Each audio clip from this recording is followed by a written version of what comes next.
York Railway Museum, but instead of the Duchess of Hamilton, we're looking at an ordinary milk truck being well preserved for how nice it looks. And this is the little buffer, nice and cold. And if we walk over here, there's another truck that is still quite well, but I have no clue what these white things are. Write them down in the comments. That's nice and thick. And over here, it's still nice and thick.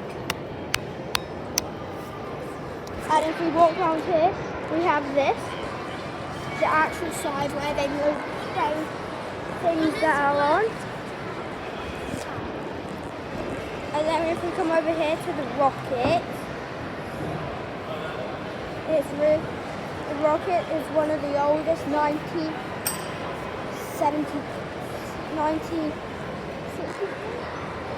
No, oh, it's 1934, and it says it because that's how I know.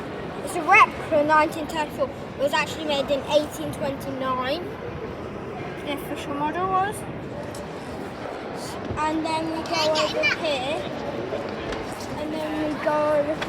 and we go into the biggest turntable that I've seen, and the only turntable. And then we go over here to the C1.